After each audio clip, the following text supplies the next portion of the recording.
Hey everybody, welcome back to my channel. And today I'm super excited to share with you another episode of Foundation First, as it relates to couples touch dancing, where we talk about how you can identify the attributes that will assist you in distinguishing the difference between mediocre ballroom-style dance instruction and extraordinary partnered touch dance instruction. We're talking about being able to more easily identify responsible and ethical dance instruction, as opposed to the self-serving efforts of wannabe and unqualified dance instructors who are looking for a stage or platform to promote their legitimacy at the expense of their students. Utilizing the very best practices in whatever profession you are in is always value added for your customers. And today, we're talking about something that all dance instructors need to professionally stake their reputation to, as a matter of principle. This must quite simply be our charter and chant. Our most single purpose is to teach the dancer, not the dance. And I'm hoping that every legitimate instructor out there will, after I explain, understand exactly where I am going with this tact. Today we're talking about the idea that nobody, and I mean nobody, in the dance instructional business should attempt to teach, for example, the nightclub two-step, waltz, or cha-cha until they are absolutely positive that their students have both mastered and can demonstrate they absolutely own the one-step, two-step, and rock step. Also, that those students are perfectly adept in first, dance floor etiquette and floor craft. Secondly, that they understand proper dance frame and body mechanics. And finally, that they are able to dance comfortably and in sync to all the tempos of music played in the 4/4 signature, which composes the majority of all dance music. And I know this might be a controversial concept for some studios and their instructors, but let me explain why I believe so passionately that having all of the foundational skills necessary as a partnered touch dancer is critical, prior to attempting to learn the more advanced and complex patterns associated with all the other ballroom-style dances. And yes, even though my livelihood depends on my promoting and having classes for all of those dances, I continue to stand by the foundation-first concept, 100%. So let's talk about why. Quite simply, the basic one-step and two-step sequences are the very fundamental cornerstones of all partnered touch dancing, whether we're talking about American style or international styles. It's very important that we understand that no matter what form or style of partner dancing that we are teaching, pushing specific dance genres without establishing proper foundational fundamentals creates dancers who are, as the saying goes, a jack of all dances and master of none. This is particularly problematic for male leads, who bear the responsibility of navigation of the partnership in social dancing environments. And if we try to teach the fancy stuff before our students have a solid foundation to build upon, then all of the things that we're trying to accomplish are going to fall apart when the student ventures out of our studio dance class and ends up on a real social dance club floor, where there are a myriad of dances all being done at the very same time. Here's my 3 non-negotiable fundamentals. Before I will teach any specific and advanced dance genre to any student, they must demonstrate absolute proficiency in 3 critical areas. These aren't suggestions, they're requirements that I strongly feel actually separate professional instruction from amateur teaching. I said it before and I'll say it again. The very first fundamental is, quite simply, dance floor etiquette and floor craft. The most telling sign of an inexperienced dancer isn't their footwork, it's their complete ignorance of dance floor etiquette and floor craft. This internationally recognized system allows multiple dance styles to coexist safely on the same floor simultaneously. And it is employed internationally, so that each and every dancer can enjoy the dance floor at the very same time and spontaneously perform whatever dance routine they desire. Students must understand that there are only 2 categories of partnered dancing being done on any social club dance floor, anywhere in the world. That's correct. You heard me right. There's only 2 types of dances that are ever being performed on any social dance floor. Those 2 being spot or rhythm dances that remain in a basically stationary footprint, like freestyle, rumba, cha-cha, East and West Coast swing, and nightclub two-step. The second category is smooth or traveling dances that move counterclockwise around the 2 outside lanes at the floor's perimeter, never ever stopping in the corners.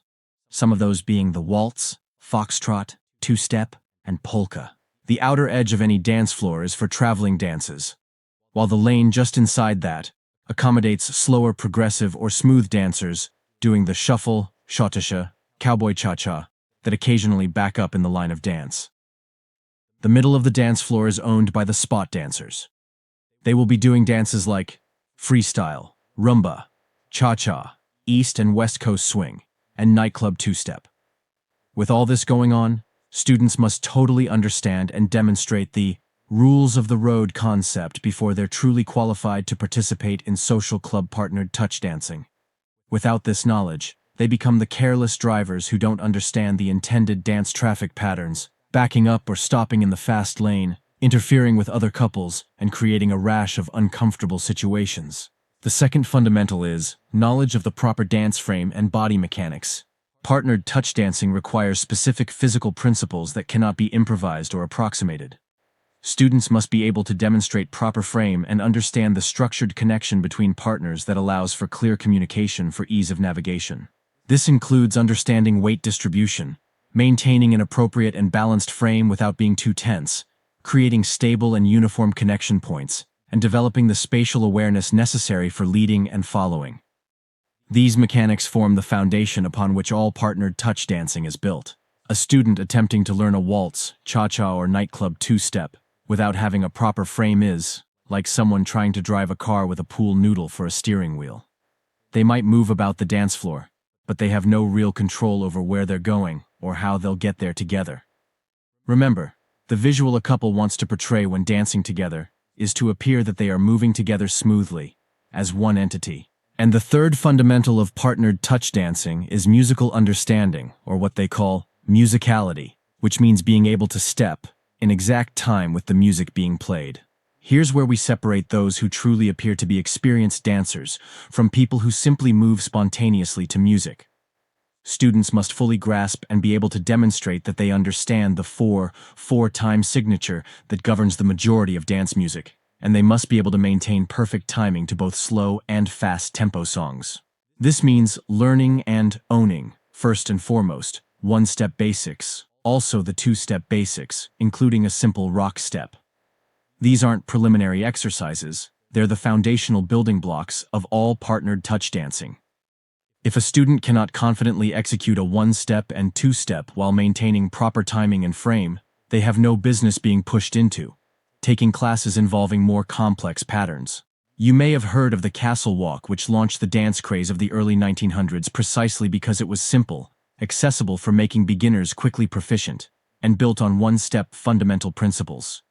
Using this dance as a standard for beginners allows we dance instructors not to reinvent the wheel. It applies time-tested and proven educational principles. Now let's talk about the professional standard. Those of us who are truly accredited dance professionals have a responsibility that extends beyond simply delivering what students think they want. If someone comes to me requesting I teach them, say, some cha-cha patterns, and they cannot demonstrate for me knowledge of any of the aforementioned foundational skills, that's exactly where my job is, to stop and educate them about the proper learning progression. Not to take their money and teach them a bunch of patterns they will end up fumbling with, and make me look like a buffoon and an unqualified instructor. This isn't about being difficult or extending the learning process unnecessarily. This is about creating competent, confident dancers who can adapt to any social dancing environment they encounter. The student who masters these fundamentals first will ultimately learn specific genres and patterns faster, retain them better, and be able to adapt them to real-world dancing situations when everyone is dancing differently to the very same song. Here's the real-world test, folks. Let me paint you a picture. Your student has learned a bunch of neat cha-cha patterns in the confines of your studio. Now they're at a wedding reception, where the floor is crowded with couples dancing everything from country two-step to freestyle jazzercise, all at the very same time, to the very same song. Trust me, there is not going to be any attention to floor craft or dance floor etiquette anywhere on the premises. If your students think they can execute anything they've learned in your pristine studio, where everyone dances exactly the same way, to the music being played, they are in for a rude awakening. If they can't fall back upon and execute simple one-step and two-step basics with confidence, they'll be completely lost when the music doesn't match the patterned and memorized routine you've taught them. There just will not be any room to do a patterned dance. They will most probably find themselves sitting out most of the songs while they await the one song that has that cha-cha rhythm they are familiar with. Then, once on the dance floor, finding room to do their dance patterns is going to be challenging. This screams, Your instructor has taught a dance and not trained a dancer.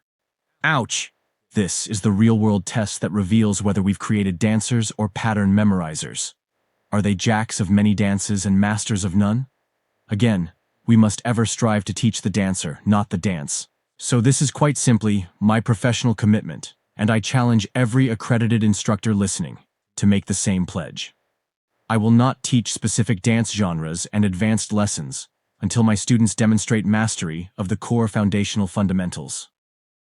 Folks, it isn't about making money through extended lessons. It's about maintaining professional standards based on best practices and creating genuinely competent dancers. Students may initially resist this approach.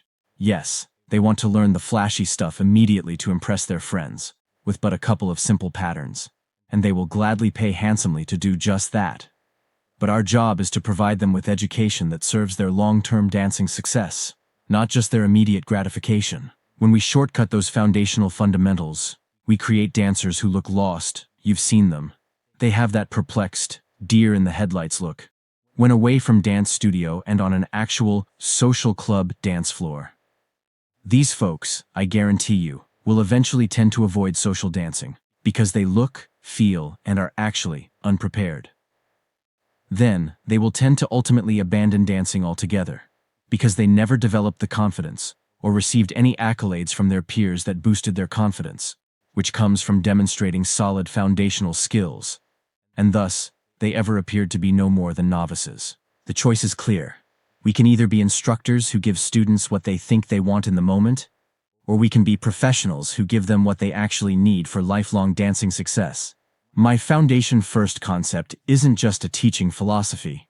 It's a professional standard that separates responsible instruction from a world of folks who want to self-promote themselves as supposed dance instructors. This without any actual cred behind their ruse. When we insist on proper fundamentals, we create dancers who are prepared for any floor, any music, and any social dancing situation they encounter. Again, we must ever strive to teach the dancer, not the dance. The student who masters floor craft, frame, and basic timing will ultimately become the dancer who is noticed and appears experienced on any floor. They will, most assuredly, garner a multitude of accolades from their peers that will profoundly encourage them to get out there on the hardwoods and become even more proficient.